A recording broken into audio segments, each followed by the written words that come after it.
നമ്മൾ ബിൽഡിംഗ് ബൈലോസിനെ കുറിച്ചാണ് പറഞ്ഞുകൊണ്ടിരുന്നത്. അതിലെ തന്നെ ടെർമിനോളജിയാണ് നമ്മളിപ്പോൾ ഡിസ്കസ് ചെയ്യുന്നത്. നമുക്ക് അത് കണ്ടിന്യൂ ചെയ്യാം. ഓക്കെ, അപ്പം കവേർഡ് ഏരിയ എന്താണെന്നാണ് നമുക്ക് പറയാനുള്ളത്. ഒരു കെട്ടിടം സ്ഥിതി ചെയ്യുന്ന ഏരിയ, അതാണ് കവേർഡ് ഏരിയ. ആ ബിൽഡിങ്ങിൻ്റെ കവേർഡ് ഏരിയ എന്താ ഞാൻ പറഞ്ഞത്? നമ്മളൊരു പ്ലോട്ട് എടുക്കുകയാണെങ്കിൽ ആ ഒരു പ്ലോട്ടിൽ നമ്മളൊരു ബിൽഡിങ് നിർമ്മിക്കുമ്പം ആ ബിൽഡിങ് കവർ ചെയ്യുന്ന ഏരിയ അല്ലെങ്കിൽ സ്ഥിതി ചെയ്യുന്ന ഏരിയ, അതാണ് ഈ കവേർഡ് ഏരിയ എന്ന് പറയുന്നത്.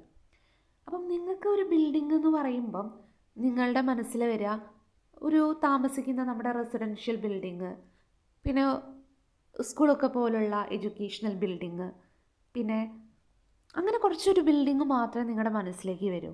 പക്ഷേ അത് മാത്രമല്ല ബിൽഡിങ്ങിൻ്റെ ക്ലാസിഫിക്കേഷൻ.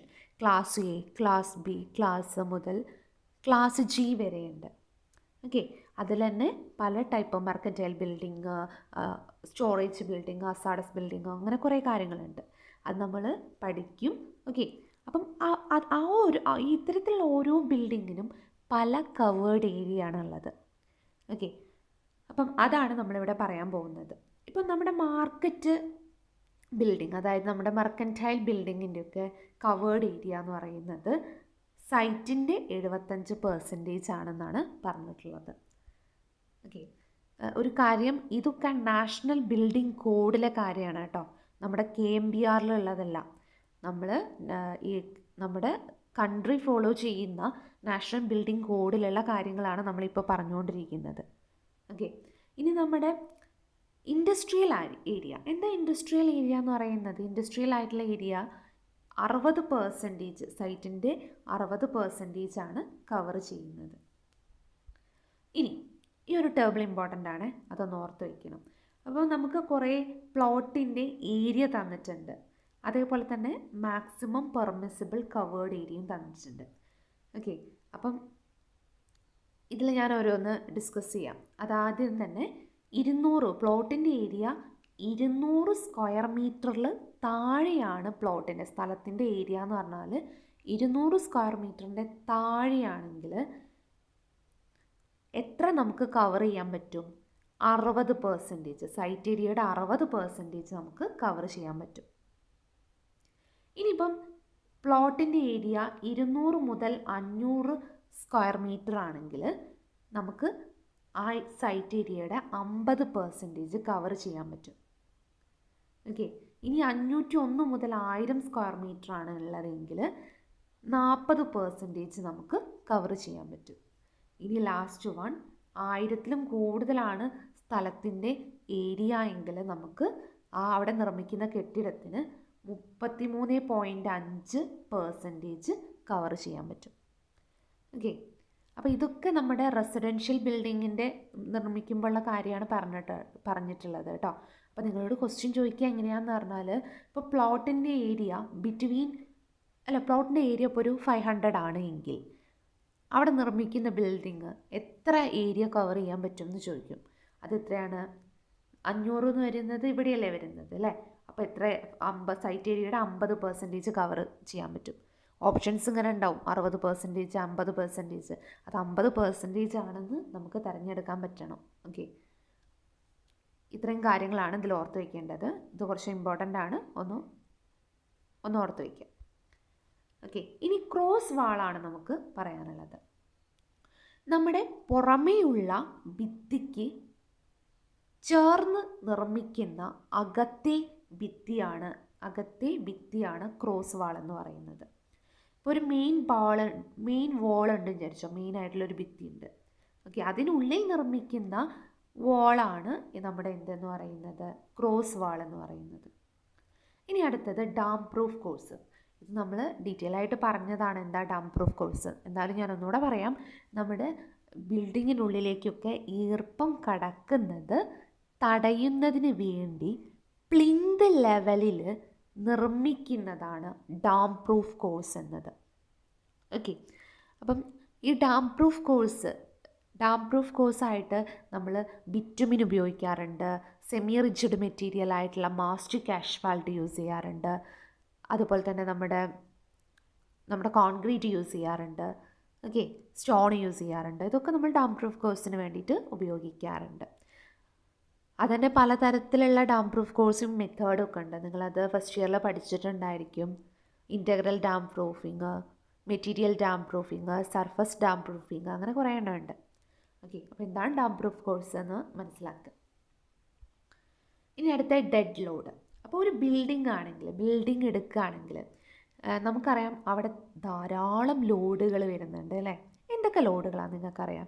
ഒരു ബിൽഡിംഗ് ഞാൻ നിർമ്മിച്ചു കഴിഞ്ഞാൽ ആ ബിൽഡിങ്ങിന് വെയിറ്റ് ഉണ്ടാവില്ലേ? എങ്ങനെയാണ് ബിൽഡിങ്ങിൻ്റെ വെയിറ്റ്?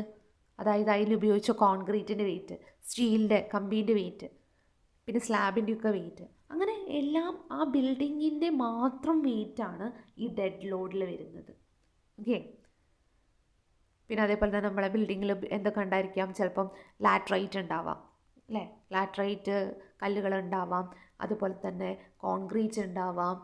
പിന്നെ മറ്റ് ലിൻറ്റിലിൻ്റെ വെയിറ്റ്, അങ്ങനെ എല്ലാ വെയിറ്റും കൂടെ ചേർന്ന് ആ ബിൽഡിങ്ങിൻ്റെ മാത്രം വെയിറ്റാണ് ഡെഡ് ലോഡ്. അപ്പോൾ ഡെഡ് ലോഡ് പറഞ്ഞതല്ലേ. അപ്പോൾ അത് കൂടാതെ നമുക്ക് ലൈവ് ലോഡും വിൻഡ് ലോഡും ഉണ്ട്. ലൈവ് ലോഡ് എന്ന് പറഞ്ഞു കഴിഞ്ഞാൽ എന്താ?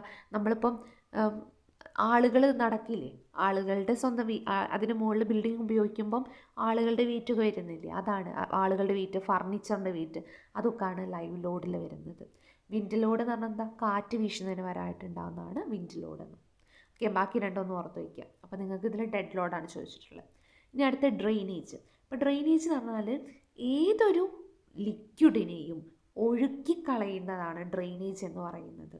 ഓക്കെ, അപ്പോൾ നമ്മളൊരു പ്ലോട്ടിൽ ഡ്രെയിനേജ് ഫെസിലിറ്റി കൊടുക്കുക എന്ന് പറഞ്ഞാൽ എന്താ? ആ പ്ലോട്ടിലെ വെള്ളമൊക്കെ പ്രോപ്പറായിട്ട് ഒഴുകി പോക്കുക, അതാണ് ഡ്രെയിനേജ്. ഇനി ഡിറ്റാച്ച്ഡ് ബിൽഡിംഗ്. അപ്പോൾ ഡിറ്റാച്ച്ഡ് ബിൽഡിംഗ് എന്ന് പറഞ്ഞാൽ a building whose roof and walls are independent of any other building. അപ്പം ഈ ഒരു ബിൽഡിങ്, ഈ ഒരു കെട്ടിടത്തിൻ്റെ പ്രത്യേകത പറഞ്ഞു കഴിഞ്ഞാൽ ഇതിൻ്റെ മേൽക്കൂരയും അതേപോലെ തന്നെ ഭിത്തിയും ഓക്കെ അത് മറ്റൊരു ബിൽഡിങ്ങിനെയും ആശ്രയിക്കുന്നില്ല, അതാണ് ഇതിൻ്റെ പ്രത്യേകത. മാത്രമല്ല ഇതിനെന്ത് ചെയ്യും? എല്ലാ ഭാഗത്തും ഒരു ഓപ്പൺ സ്പേസ് ഉണ്ടായിരിക്കും, അതാണ് ഡിറ്റാച്ച്ഡ് ബിൽഡിങ്ങിൻ്റെ പ്രത്യേകത. ഓക്കെ, അപ്പോൾ ഡിറ്റാച്ച്ഡ് ബിൽഡിംഗ് ഇങ്ങനെ ചോദിക്കാം which permit highest form of residence. നമുക്ക് ഏറ്റവും സൗകര്യപ്രദമായി താമസിക്കാൻ പറ്റുന്ന ഒന്നാണ് ഡിറ്റാച്ച്ഡ് ബിൽഡിംഗ്. അപ്പോൾ ആൻസർ എന്താ? ഡിറ്റാച്ച്ഡ് ബിൽഡിംഗ് ആണ് നമുക്ക് ഏറ്റവും ഹയസ്റ്റ് ഫോം ഓഫ് റെസിഡൻസ് തരിക. റെസിഡൻസ് പറഞ്ഞാൽ താമസിക്കുക അല്ലേ? ഓക്കെ, ഇനി അടുത്ത ഡെവലപ്മെൻറ്റ് ഓഫ് ലാൻഡ്. അപ്പോൾ ഡെവലപ്മെൻറ്റ് ഓഫ് ലാൻഡ് എന്ന് പറഞ്ഞു കഴിഞ്ഞാൽ നമ്മളിപ്പം നമുക്ക് ആ സ്ഥലം വിൽക്കണം, അല്ലെങ്കിൽ ആ സ്ഥലത്ത് എന്തെങ്കിലും പുതിയ കൺസ്ട്രക്ഷനൊക്കെ ചെയ്യണം. ഓക്കെ, അപ്പോൾ അതിന് വേണ്ടിയിട്ട് ലാൻഡ് ഒരുക്കുന്നതിനെയാണ് നമ്മൾ ഡെവലപ്മെൻറ്റ് ഓഫ് ലാൻഡ് എന്ന് പറയുന്നത്. ഓക്കെ, ഇനി അടുത്തത് ഫ്ലോർ ഏരിയ. ഫ്ലോർ ഏരിയ നമുക്ക് പ്ലിന്ത് ഏരിയ എന്താണെന്ന് ഞാൻ പറഞ്ഞല്ലോ. പ്ലിന്ത് ഏരിയ പറഞ്ഞാൽ നമ്മുടെ ആ തറ ലെവലിൽ പ്ലിന്ത് അറിയില്ലേ നിങ്ങൾക്ക്? നമ്മുടെ തറയിൽ നിന്നും കുറച്ച് പ്രൊജക്റ്റ് ചെയ്ത് നിൽക്കുന്ന ഒരു ഭാഗം കാണാറില്ലേ, അതാണ് പ്ലിന്ത്. ഓക്കെ, അപ്പോൾ പ്ലിന്തിൻ്റെ ചുറ്റുമുള്ള ഏരിയ ആണ് പ്ലിന്ത് ഏരിയ. ഓക്കെ, പ്ലിന്ത് ഏരിയയിൽ വാളിൻ്റെ ഏരിയ, ഭിത്തിയുടെ ഏരിയ ഒക്കെ വരുന്നുണ്ട്. ഓക്കെ, അപ്പോൾ ഈ പ്ലിന്ത് ഏരിയയിൽ നിന്നും നമ്മുടെ ഈ വാള് ഭിത്തിയുടെ ഏരിയ കുറച്ച് കഴിഞ്ഞാൽ നമുക്ക് ഫ്ലോർ ഏരിയ കിട്ടും. അപ്പോൾ ഫ്ലോർ ഏരിയ പറഞ്ഞാൽ നമ്മൾ വാളുകൾക്കിടയിലുള്ള ഏരിയ, നമ്മളിപ്പോൾ ടൈലൊക്കെ പാകുന്ന ഏരിയ, അതാണ് ഫ്ലോർ ഏരിയ. ഓക്കെ, അപ്പം ഇതിലെന്തൊക്കെ ഇൻക്ലൂഡ് ചെയ്യും? വരാന്തകൾ, corridor, entrance hall, dining hall, kitchen, store, bath, അതൊക്കെ. ഒന്നുമില്ല, നമ്മൾ it means that built up area of building at any floor level. ഏതൊരു ഫ്ലോർ എടുത്താലും അവിടെയുള്ള ബിൽഡപ്പ് ഏരിയ എന്താണ്? അതാണ് ഫ്ലോർ ഏരിയ. ഓക്കെ, അപ്പം അതിൻ്റെ ഇക്വേഷൻ ഒന്ന് ഓർത്ത് വയ്ക്കുക കേട്ടോ, ഇതൊന്നും ഓർത്ത് വയ്ക്കുക. ഇനി floor area ratio very important ആണ് ഇത്. സോ ഫ്ലോർ ഏരിയ റേഷ്യോ എന്ന് പറഞ്ഞാൽ എന്താ? Total floor area of floor. അപ്പോൾ ഏത് ഫ്ലോറും ഏത് നിലയിലെയും ടോട്ടലായിട്ടുള്ള ഫ്ലോർ ഏരിയ ഹരണം ടോട്ടൽ പ്ലോട്ട് ഏരിയ, സ്ഥലത്തിൻ്റെ ഏരിയ ഇൻറ്റു 100 ചെയ്ത് കഴിഞ്ഞാൽ നമുക്ക് ഫ്ലോർ ഏരിയ റേഷ്യോ കിട്ടും. ഇത് ഇമ്പോർട്ടൻ്റ് ആണ്. Floor area ratio is the ratio between total floor area of all floor to the total plot area. Okay, അപ്പോൾ ഇതെങ്ങനെ കണ്ടുപിടിക്കുക എന്ന് ഞാൻ പറഞ്ഞുതരാം. അപ്പോൾ total plot area 100 square metre എന്ന് തന്നിട്ടുണ്ട്. ഇനിയിപ്പോൾ ഗ്രൗണ്ട് ഫ്ലോറിലുള്ള ഫ്ലോർ ഏരിയ 60 മീറ്റർ സ്ക്വയർ ആണ് തന്നിട്ടുണ്ട്. ഫസ്റ്റ് ഫ്ലോറിൽ 60ആണ്, ഫ്ലോർ ആൻഡ് സെക്കൻഡ് ഫ്ലോറിൽ 30 മീറ്റർ സ്ക്വയർ ആണ് തന്നിട്ടുണ്ട്. അപ്പോൾ ടോട്ടൽ ഫ്ലോർ ഏരിയ എങ്ങനെയാണ് കണ്ടുപിടിക്കുക? 60 പ്ലസ് 60 പ്ലസ് 30 പ്ലസ് 150, ഇതാണ് ടോട്ടൽ ഫ്ലോർ ഏരിയ അല്ലേ. അത് നമുക്ക് എത്ര കിട്ടും?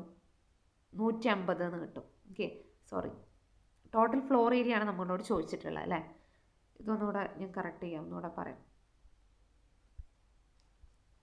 ഓക്കെ, നമ്മൾ total floor area, total plot area 100 തന്നിട്ടുണ്ട്.